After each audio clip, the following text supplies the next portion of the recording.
இவங்களே முடிக்க முடியும், இவங்களே அந்த அதிகாரத்தை வைத்திருக்கிறார்கள். ஆனாலும் கூட எந்த சூழ்நிலை தெரியல, இங்கிருந்து நாங்கள் கொடுக்க முடியாது, அங்கே போங்க.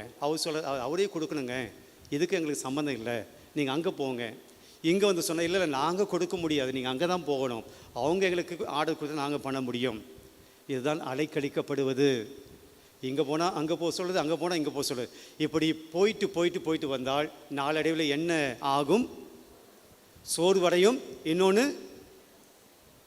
இந்த வாட்ச்மேன் ரூம் எவனா கட்டிக்கிட்டோம், இந்த கடப்பாடை மண்வெட்டி ரூம் வைக்கிறது எவனா கட்டிக்கிட்டோம், ஆளை விட்டால் போதும்னு சொல்லி நாம் அந்த முயற்சியை கைவிடும். பிரியமானவர்களை, வாழ்க்கையில் சோர்ந்து போயிருக்கிறார்கள், களைப்படைந்திருக்கிறார்கள்.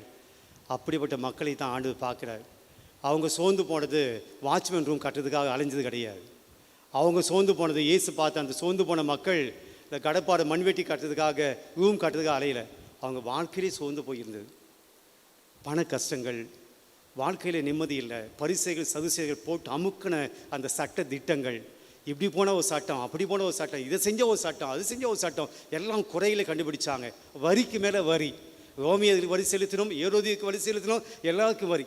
ஒன்றுமே பண்ண முடியாத, வாழ்க்கையே இல்லாமல் வாழ முடியாமல், என்னடா பண்ணுறது தெரியாமல், வாழ முடியாமல், செத்து போக முடியாமல் இருந்த அந்த மக்கள் தான் சோர்ந்து காணப்பட்டார்கள். அந்த மக்களை பார்த்து ஆண்டவர் சொல்கிறாரு, அவன் மீது பரிவு கொண்டார், அன்பு கொண்டார். பிரியமானவர்களே, அதுக்கு அடுத்த வாக்கியம் ஒன்று இருக்குது, அதை இன்னும் வாசிப்போம். சோர்ந்து போன மக்கள் மீது பரிவு கொண்டார். அதுக்கு அடுத்த வாக்கியம், அப்பொழுது அவர் தம் சீடரை நோக்கி, சீடர்களை பார்த்து சொல்றாரு, அறுவடை மிகுதி, அறுவடையும் மிகுதி, வேலையாள்களோ குறைவு. வழக்கமாக இந்த வசனத்தை நாம் எப்படி எடுத்துக்கொள்வோம்னா, தேவ அடைத்தலுக்காக எடுத்துக்கொள்வோம். ஏசு அப்பெல்லாம் வந்து தேவ அடைத்தலை பற்றியெல்லாம் அங்கே வந்து ஒன்று திருச்சபை குருக்கள் அப்படிலாம் ஒன்றும் நியமிக்கலை, திருச்சபைலாம் இப்போ ஒன்றும் வரல. இவர் சொல்கிற விஷயம் என்னென்னா, அறுவடை மிகுதி, இதுபோல் சோர்ந்து காணப்படுகிற மக்களை, இவங்க நிறைய பேர் இருக்கிறாங்க, உலகத்தில் நிறைய பேர் சோர்ந்து போய் இருக்கிறார்கள். அறுவடை செய்ய வேண்டிய, இவளெல்லாம் அறுவடை செய்ய வேண்டிய மக்கள் நிறைய இருக்கிறாங்க. அறுவடை மிகுதி, சோர்ந்து போன மக்கள் ரொம்ப அதிகம், ரொம்ப நிறைய பேர். இங்கே இருக்கக்கூடிய ஒரு 1000 பேரில் சோர்ந்து போன மக்கள் தானே அதிகம், நிறைவாகக்கூடிய மக்கள் கம்மி. அறுவடை மிகுதி, ஆனால் இவங்களுக்கு நம்பிக்கை அளிக்கக்கூடிய, இவர்களுக்கு பரிவை காட்டக்கூடிய, இந்த மக்களுக்கு அன்பை காட்டக்கூடிய மக்கள் தான் குறைவாக இருக்கிறாங்க. பிரியமானவர்களை, நீங்கள் சோர்ந்து போயிருக்கலாம், களைப்போடு வந்திருக்கலாம். இந்த தேவன் சொல்லுகிறார், நான் உங்களோடு இருக்கிறேன். ஒருவேளை இன்றைக்கி நீங்கள் நல்லா இருக்கலாம். அப்போ நீங்கள் என்ன வாங்கணும்? அடுத்த மனிதனுக்கு நீங்கள் களைப்பை தீர்க்கக்கூடிய, அறுவடை செய்யக்கூடிய ஆட்களாக நீங்கள் இருக்கணும். இன்றைக்கி ஆண்டவருடைய கரத்தில் உங்கள் சோகத்தை ஒப்புக் கொடுங்க, உங்கள் வேதனையை ஒப்புக் கொடுங்க. நீங்கள் சோர்ந்து போன அந்த சூழலை ஒப்புக் கொடுங்க. ஏன் சோர்ந்து போய் இருக்கிறீங்க? பண கஷ்டமா, கடன் தொல்லையா, உறவுகள் சரியில்லையா, கணவன் மனைவிக்கிடையே உறவு சரியில்லையா, அல்ல பிள்ளைகள் வாழ்க்கை சரியாக இல்லையா, பிள்ளைகளுடைய வாழ்க்கை எதிர்கால வாழ்க்கை நல்லா இல்லையா, கல்யாண வாழ்க்கை அடிபட்டு போயிடுச்சா, திருமண வாழ்க்கை நல்லா அமையலையா, வரன் கிடைக்கலையா, குழந்தை பேர் இல்லையா, குழந்தை செல்வம் இல்லையா, வேலை இல்லையா, வருமானம் இல்லையா, நல்லதோ வீடு இல்லையா, எடுக்கிற எல்லா முயற்சியும் தோல்வி அடையுதா, எதனால் சோர்ந்து போயிருக்கிறீங்க? ஆண்டவருடைய கரத்தை ஒப்புக் கொடுங்க. ஆண்டவர்கிட்ட கேளுங்க, ஆண்டவரே இந்த சோர்வுகளை எல்லாம் தாங்கக்கூடிய வல்லமையை தாங்க, இந்த சோர்வுகளெல்லாம் தாங்கக்கூடிய பலத்தை தாங்க, உங்களுடைய கிருபை வல்லமையை தாங்கன்னு சொல்லி இந்த பாடலை பாடி ஆண்டவருடைய ஆசீர்வாதத்தை நாம் பெறுவோம்.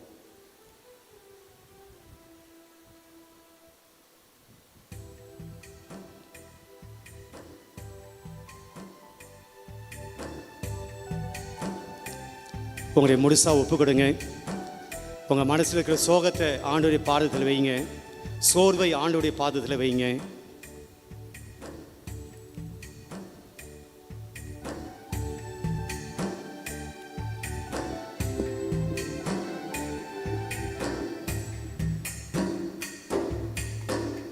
இயேசுவே உன் வல்லமை எனக்கு தாரும், வலுவற்று போகும்போது எனக்கு உதவும். இயேசுவே உம் வல்லமை எனக்கு தாரும், வலுவற்று போகும்போது எனக்கு நம்பிக்கையோடு, மீண்டுமாக நம்பிக்கையோடு, இயேசுவே உம் வல்லமை எனக்கு தாரும், வலுவற்று போகும்போது எனக்கு உதவும். வல்லமை தாராயோ வல்லமை தாராயோ, வல்லமை தாராயோ, வல்லமை தாராயோ, வல்லமை தாராயோ, வல்லமை தாராயோ, வல்லமை தாராயோ, வல்லமை தாராயோ. இயேசுவே உம் வல்லமை எனக்கு தாரும், வலுவற்று போகும்போது எனக்கு உதவும். ஆண்டவர் இயேசுவின் மீது சிலுவையை வச்சாங்க, பாரமான சிலுவையை வச்சாங்க. அவர் 3 தடவை கீழே விழுந்தார், ஆனாலும் வல்லமையோடு எழுந்தார்.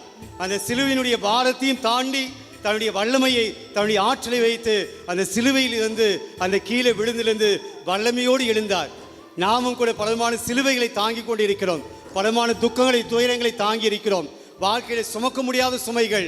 ஆண்டவர்கிட்ட கேட்போம், ஆண்டவரே அந்த வல்லமை எனக்கு தாங்க, அந்த சக்தி எனக்கு தாங்க என்று சொல்லி ஆண்டவர்கிட்ட நாம கேட்போம். சிலுவையின் பாரத்தால் நீர் விழுந்தீர், பாவ சுமைகளின் பாரத்தால் நீர் கிடந்தீர். சிலுவையின் பாரத்தால் நீர் விழுந்தீர், பாவ சுமைகளின் பாரத்தால் நீர் கிடந்தீர். விழுந்து கிடந்த நீர் எழுந்தது போல, விழுந்து கிடந்த நீர் எழுந்தது போல, என்னையும் எழ செய்தருளும் ஐயா, என்னையும் எழ கரங்களை உயர்த்தி செய்தருளும். வல்லமை தாராயோ, வல்லமை தாராயோ, வல்லமை தாராயோ, வல்லமை தாராயோ, வல்லமை தாராயோ, வல்லமை தாராயோ, வல்லமை தாராயோ, வல்லமை தாராயோ. முழந்தால் படிடுவோம். இயேசுவே உம் வல்லமை எனக்கு தாரும், வலுவற்று போகும்போது எனக்கு உதவும். சொந்தம் பந்தம் நம்மை விட்டு நீங்கி போயிருக்கலாம், நம்முடைய நன்மைகள் எல்லாம், நண்பர்கள் எல்லாம் நம்மை வெறுத்து போயிருக்கலாம். சொந்தம் நீங்கி, பந்தம் நீங்கி, உறவுகள் நீங்கி போனாலும் கூட ஆண்டவர் இயேசு நம்மோடு இருக்கிறார். நம்பிக்கையோடு பாடுவோம்.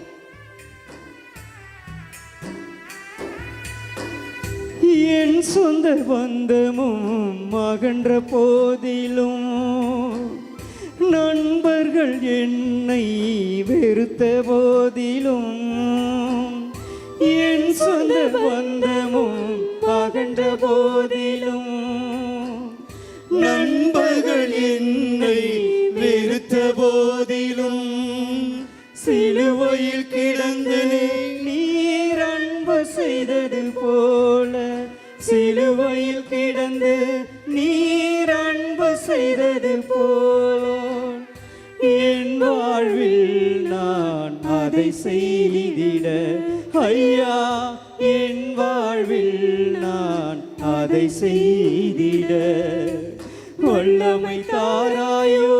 ஆண்டவரே வல்லமை தாரும், வல்லமை தாராயோ, உம்முடைய வல்லமை தாரும் ஆண்டவரே, வல்லமை தாராயோ, உம்முடைய வல்லமை தாரும் ஆண்டவரே, வல்லமை தாராயோ, வல்லமை தாராயோ, வல்லமை தாராயோ, வல்லமை தாராயோ, வல்லமை தாராயோ.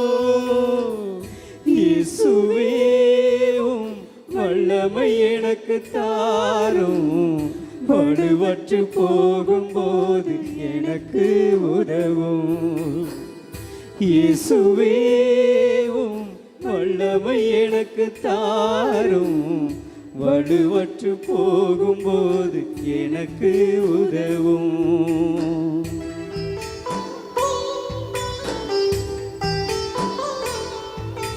சுகம் இல்லாமல், வாழ்க்கையிலே சந்தோஷம், மகிழ்ச்சி இல்லாமல், வாழ்க்கையிலே கவலைகளினால், நோய்களினால், வியாதியினால் துன்பப்படுகிற, பலம் இழந்து, சக்தி இழந்து வாழ்ந்து கொண்டிருக்கிற, எந்த நம்பிக்கை இல்லாமல் வாழ்ந்து கொண்டிருக்கக்கூடிய வாழ்க்கையில் எந்த பிடிப்பும் இல்லாமல் வாழ்ந்து கொண்டிருக்கிற என் மகனே மகளே, ஏதோ ஆண்டவர் இயேசுவிடம் கேள், உம்முடைய வல்லமை எனக்கு தாரும் ஆண்டவரே, உம்முடைய பலத்தை எனக்கு தாரும் ஆண்டவரே, உம்முடைய ஆற்றலை எனக்கு தாரும் ஆண்டவரே, உம்முடைய சக்தி எனக்கு தாரும் ஆண்டவரே சொல்லி வல்லமை தாராயோ என சொல்லி பாடுவோம்.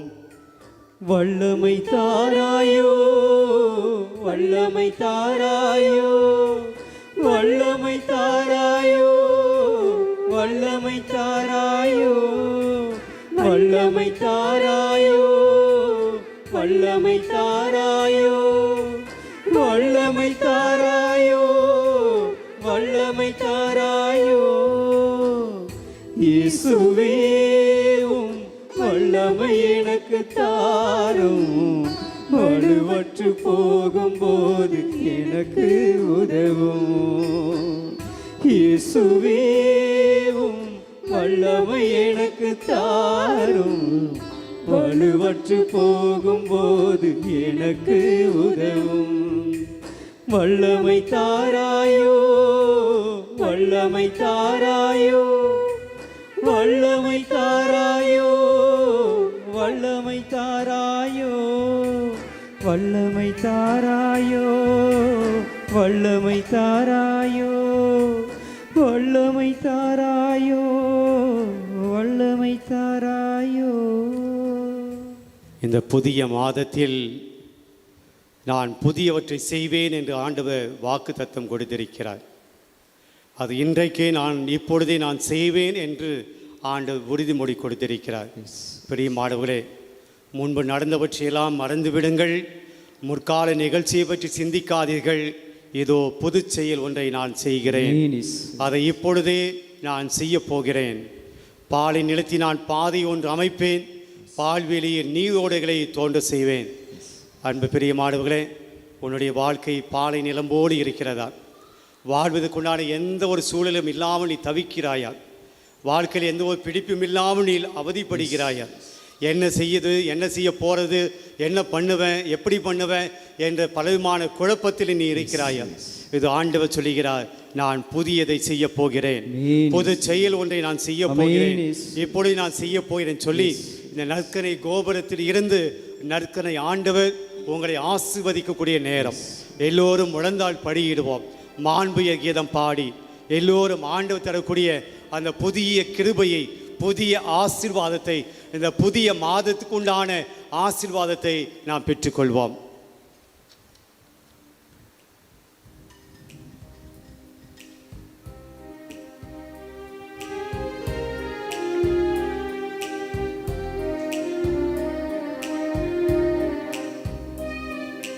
மாண்புயரும் அருளடையாளத்தை தாழ்ந்து பணிந்தே ஆராதிப்போம். பழைய நியம முறைகள் அனைத்தும் இனி மறைந்து முடிவு பெறுக. புதிய நியம முறைகள் வருக. புலன்களாலே மனிதன் இதனை அறிய இயலா. குறைகள் நீக்க நம்பிக்கையின் உதவி பெறுக. தந்தை அவர்க்கும் மகன் இவர்க்கும் புகழ்ச்சியோடு வெற்றியார்ப்போம். மீட்பின் பெருமை மாட்சிமையோடு வலிமை வாழ்த்து யாவுமாக. இருவரிடமாய் வருகின்றவராம் தூய ஆவி ஆனவர்க்கும் அளவில்லாத சம புகழ்ச்சி என்றுமே உண்டாவதாக.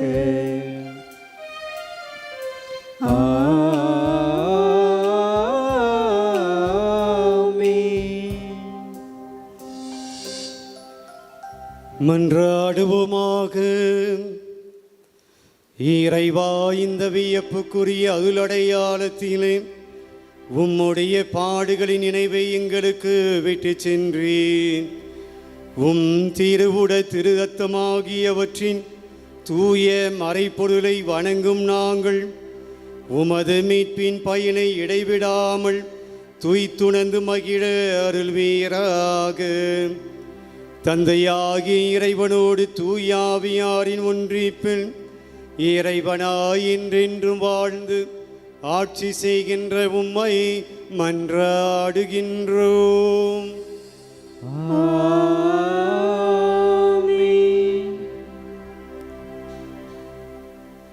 இயேசுவே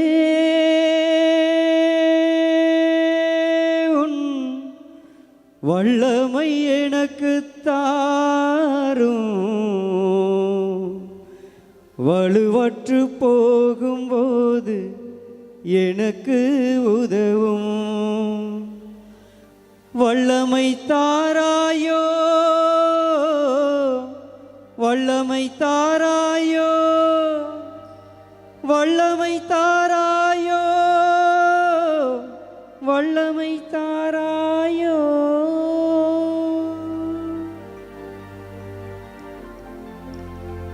ஆண்டவருடைய வல்லமை நம் ஒவ்வொருவருக்கும் கிடைத்திருக்கிறது. வாக்கு மாறாத தேவன், வாழ்வு தரக்கூடிய தேவன். இந்த மாதத்தினுடைய முதல் செவ்வாய்க்கிழமையில் இந்த நற்கனை ஆராதனையில் பங்கெடுத்து கொண்டு ஆண்டோடைய வல்லமையை கேட்டக்கூடிய ஒவ்வொருவருக்கும் நம்முடைய தேவன்